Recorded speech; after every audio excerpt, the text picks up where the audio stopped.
Trinity academy matriculation school 33வது ஆண்டு விழாவில் கலந்து கொண்டுள்ள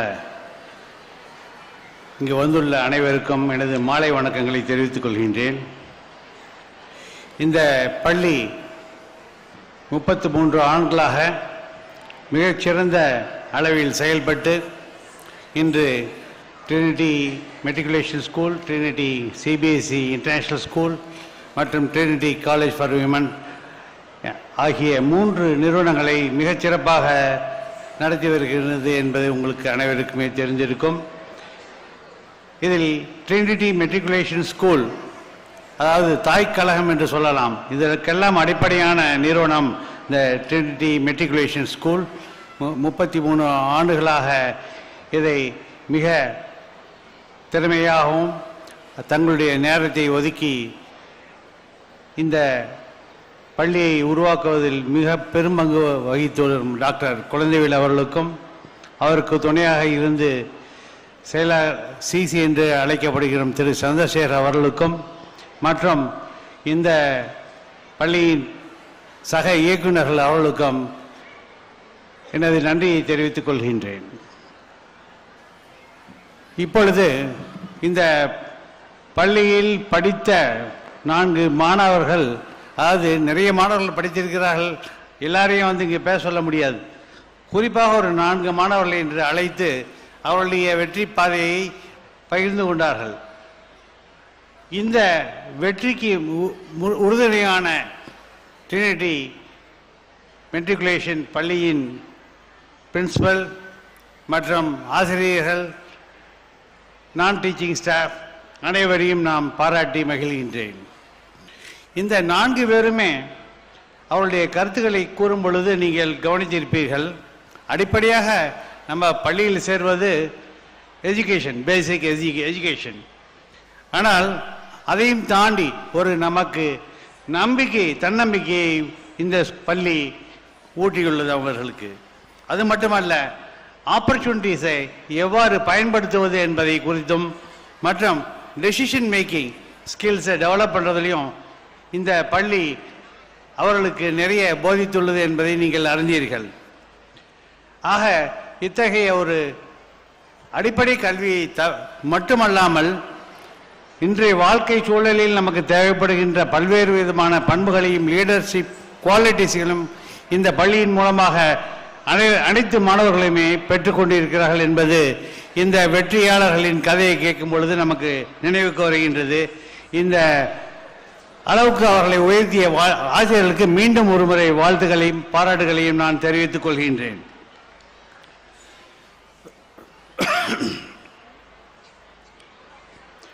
இந்த வெற்றி விழாவில் ஒவ்வொரு வருடமும்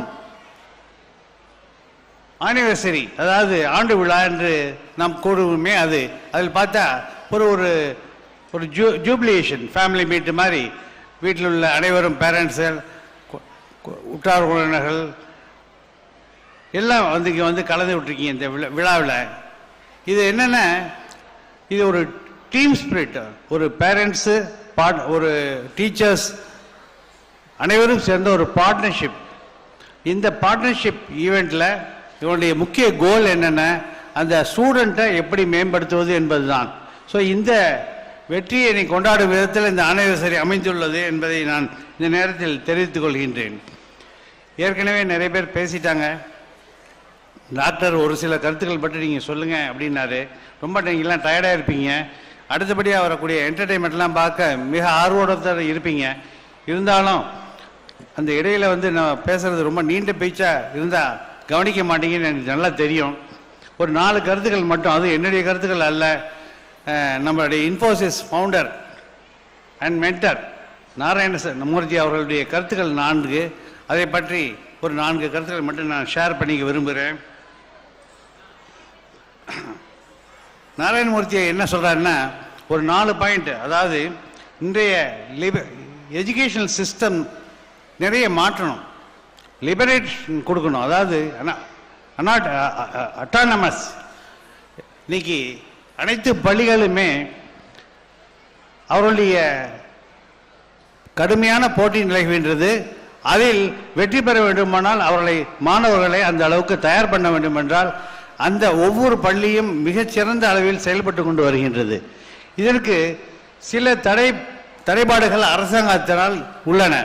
அந்த அரசாங்கத்தினால் வரக்கூடிய இடர்பாடுகளை எல்லாம் நீக்க வேண்டும் என்றால் அதற்கு அட்டானமஸ் கொடுக்க வேண்டும், தன்னிச்சையாக பள்ளிகள் இயங்க வேண்டும், அவருடைய பாடத்திட்டங்களை அவர்களாகவே வகுத்துக்கொள்ள அனுமதிக்க வேண்டும் என்று கூறுகின்றார்.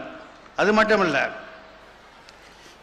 இன்று அரசாங்கம் பணமே இல்லை. நீங்கள் கவனித்து பார்த்தீங்கன்னா தெரியும், நிறைய அரசு பள்ளிகள்லாம் அடிப்படை தேவைகள் கூட நிறைவேற்ற முடியாத சூழ்நிலையில் தான் இருக்கின்றன. நிறைய பள்ளிகளில் ஆசிரியர்கள் இல்லை. ஆனால் ஏன் தனியாருடைய பணத்தை நாம் ஏன் யூஸ் பண்ணக்கூடாது? அவர் கேள்வி கேட்கிறார் Narayanamurthy. Why not you use private funds for the development of education system in India? ஏற்கனவே நம்ம பகுதியெல்லாம் பிரமாதமாக வந்துட்டு இருக்கு. தமிழ்நாட்டில் பொறுத்த வரைக்கும் எஜுகேஷன் சிஸ்டம் மிகச்சிறந்த முறையில் இருக்கின்றது என்பது தெரியும். இந்தியா பூராவுமே அவர் பார்க்குறாரு. எஜுகேஷன் சிஸ்டத்தில் ப்ரைவேட் ஃபண்ட்ஸை இன்ஃப்யூஸ் பண்ணணும். அவங்களுடைய அரசாங்க பணத்தை செலவு பண்ணாமல் பிரைவேட் தனியாருடைய நிதியை பயன்படுத்தி எஜுகேஷன் சிஸ்டத்தை இம்ப்ரூவ் பண்ண வேண்டும் என்பதுதான் அவருடைய அடுத்த பாயிண்ட். அது மட்டுமல்ல, இலவசங்களை ஒழிக்க வேண்டும் என்று நாராயணமூர்த்தி அவர்கள் கூறுகின்றார்.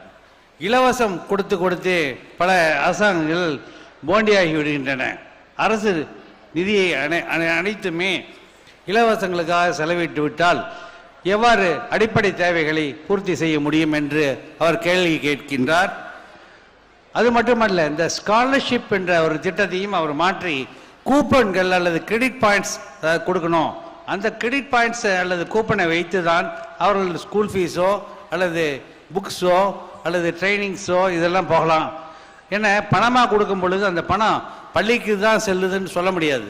அங்கே வெறும் பணமாக கொடுக்கும் பொழுது அது வேறு இடத்துக்கு கூட போகிறதுக்கு வாய்ப்பு இருக்குது. ஸோ ஸ்காலர்ஷிப்போ அல்லது உதவித்தொகையோ கொடுப்பது என்றால் அதை ஒரு கூப்பனாக அல்லது ஒரு கிரெடிட் பாயிண்டாக கொடுக்க வேண்டும் என்று இன்சிஸ்ட் பண்ணுகின்றார். அடுத்த 4வது பாயிண்ட்டு, கல்வியிலும் வேலை தேடுவதிலும் நமக்கு அனைவருக்குமே தெரியும் ஒரு ஹேர்டு மென்டாலிட்டி. அடுத்தவன் எங்கே போகிறானோ அதே தான் நம்ம ஃபாலோ பண்ணுறோம். ஒரு உதாரணத்துக்கு பார்த்தீங்கன்னா ஐடி ப்ரொஃபஷனலாக போகணும், இல்லாட்டி டாக்டராக போகணும். இது ஒரு உதாரணத்துக்காக சொல்கிறேன். ஸோ ஒரு ஹேர்டு மென்டாலிட்டி, செம்மறி ஆட்டுத்தனம் என்ற தமிழில் கொஞ்சம் டைரெக்டாக சொன்னால் அதுதான். ஹேர்டு மென்டாலிட்டி நம்ம அனைவருக்குமே உள்ளது. இந்த ஹேர்டு மென்டாலிட்டியை நம்ம அறவே நீக்க வேண்டும். சமுதாயத்தில் பல வேலைகள் இருக்கின்றன. எல்லாருமே டாக்டர் ஆகிட்டா, எல்லாருமே ஐடி ப்ரொஃபஷனல்கிட்ட என்ன பண்ணுறது அப்படிங்கிறார். ஒரு கோர் இண்டஸ்ட்ரியை சார்ந்து தான் இன்று ஐடி நிறுவனமே நடக்கின்றன. கோர் இண்டஸ்ட்ரிகள்லாம் டவுன் எக்கனாமிக் செட்பேக் ஆகும் பொழுது பார்த்தீங்கன்னா ஐடி கம்பெனிகளும் அவருடைய ரெக்ரூட்மெண்ட்டை குறைச்சிக்கிறாங்க. ஸோ அடிப்படை ப்ரொடக்ஷன் இன்ஜினியர்ஸ் மற்றும் பல விதமான வேலைகள்லாம் இன்றைக்கி காத்துக்கிட்டு இருக்குனேன். அதெல்லாம் நம்ம அவங்களுக்கெல்லாம் ஒரு ஜாப் அதுலாம் இருக்குங்கிறது, ஆப்பர்ச்சுனிட்டி இருக்குங்கிறத நம்ம அவங்களுக்கு ஒரு வழிகாட்ட வேண்டிய பொறுப்பு என்று பள்ளிகளுக்கு உள்ளது என்பதையும் அவர் கூறுகின்றார்.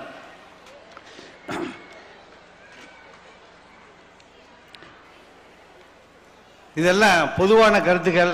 மாணவர்களுக்கு கொஞ்சம் ஒரு 4-5 பாயிண்ட் சொல்லிட்டு என்னுடைய உரையை முடித்துக்கொள்ளலாம் இருக்கேன். பொதுவாக மாணவர்கள் பார்த்தீங்கன்னா நம்ம எல்லாருமே சொல்கிறேன், இது அனைவருக்குமே பொருந்தும். 80-20 பாலிசி வச்சுக்கிங்க. அதாவது நாம் செய்யக்கூடிய 100 வேலைகள்னு வச்சுக்கிங்களேன், அதில் 20% தான் நமக்கு மன நிறைவை கொடுக்கக்கூடிய வேலைகள், 80% நம்ம அவாய்ட் பண்ணக்கூடிய வேலைகள் தான். ஸோ அந்த 80-20 20% வேலைகள் தான் நம்ம மன நிறைவை அடைகின்றோம். அந்த 20 அதிகப்படுத்தி 80 குறைச்சி நீங்கள் பேலன்ஸ் பண்ணிங்கன்னா மிகச்சிறந்த ஒரு வாழ்க்கையை நீங்கள் கொண்டு வர முடியும். நமக்கு நிறைய எனர்ஜி அண்ட் டைம் கிடைக்கும். தேவையில்லாத வேலைகளில் நம்ம பொழுதுபோக்குவது, அதாவது உதாரணத்துக்கு இப்போ எடுத்துக்கிட்டிங்கன்னா இந்த மொபைலில் வந்து நம்ம வந்து நல்லதும் கற்றுக்கலாம், டைமை அடிப்படையான டைமை நம்ம வேஸ்ட் பண்ணுறதும் அந்த மொபைலில் தான் நடக்குது. ஸோ 80-20 ரேஷியோ நீங்கள் பயன்படுத்திங்க. 20% தான் நம்ம இருக்கிறத 20, 30 40 பண்ணால் we can gain lot. And இரண்டாவது point, allocating more time for our work. உதாரணத்துக்கு ஒரு ஹோம்ஒர்க் கொடுக்குறாங்க அப்படின்னா அதுக்கு ஒரு அரை மணி நேரமோ அல்லது 1 மணி நேரமோ தேவைன்னா நம்ம 2 மணி நேரம் அதை அலோகேட் பண்ணுவோம். 6 to 8 அதுக்கு அந்த ஒர்க்கை செய்கிறோம்னு சொல்லிட்டு அதுக்கு என்ன தேவையோ அந்த 30 நிமிஷம்னா 30 நிமிஷம் நீங்கள் ஒதுக்கி அந்த வேலையை முடிக்கும் பொழுது உங்களுடைய திறமை வளர்கின்றது. ஒவ்வொரு நாளும் நம்ம அந்த நேரத்தை குறைச்சிக்கிட்டே வரணும். உதாரணத்துக்கு ஒரு ஸ்போர்ட்ஸ் பர்சன் 100 மீட்டர் ரேஸ் ஓட பழகிறான்னா 15 செகண்டில் ஓடுறான்னா அடுத்து நான் 14 செகண்டில் ஓட பழகணும். ஸோ ஆரம்பத்தில் எடுத்துக்கொண்ட நேரத்தை விட போக போக ட்ரைனிங் திருப்பி நம்ம ட்ரைனிங் செய்யும் பொழுது அந்த நேரம் நமக்கு கட்டுப்பாடாக வரும். நம்ம அதில் சேவ் பண்ணக்கூடிய டைமை நம்ம நல்ல வழிகளில் செலவு பண்ணலாம். பேட்ஜிங் மிகப்பெரிய வேலை. நம்ம எல்லாமே செய்ய வேண்டிய தவறு என்னென்னா ஒத்தி போடுதல். நம்ம வேலைகளில் பார்த்திங்கன்னா பெரிய வேலையாக இருக்கும், அதெல்லாம் செய்ய மாட்டோம். அதில் சின்ன சின்ன வேலைகள் மட்டும் முதல்ல செஞ்சுட்டு பெரிய வேலையை நாளைக்கு பண்ணிக்கலாம் நாளான்னைக்கு பண்ணிக்கலாம் அப்படின்னு தள்ளி போடுறது. அதுக்கு முக்கிய காரணம் என்னென்னா ஒரு மலைப்பு. இவ்வளோ பெருசாக வேலை இருக்கே அது எப்படி செய்கிறது, அதை ஒரு டிவைட் பண்ணிக்கிங்க. ஒரு பெரிய வேலையை செய்கிறது சுலபமாக செய்யறதுன்னா ஒரு 4ஆவோ 5ஆவோ டிவைட் பண்ணி பார்ட் 1 இன்னைக்கு பார்ட் 2 நாளைக்கு அப்படின்னு செய்யும் பொழுது அது இலவாக மாறும். ஸோ அதை நம்ம ஒரு பேட்ச் பண்ணிக்கணும். இந்த பேட்ச் பண்ணிக்கிட்டால் உங்களுடைய ஒர்க்லோடு குறையும். தள்ளிப்பட வேண்டாம் எதையும். ப்ரோஆக்டிவ் இருங்கள், நாட் ரியாக்டிவ். நம்ம நிறைய பேர் பார்த்துருப்போம், நிறைய சினிமாக்களில் இதெல்லாம் பார்த்துருப்போம். ஒரு பெரிய ஒரு ஸ்கூல்லேருந்து ஒரு பையன் ரிட்டர்ன் ஆகும் ஆட்டோவில்.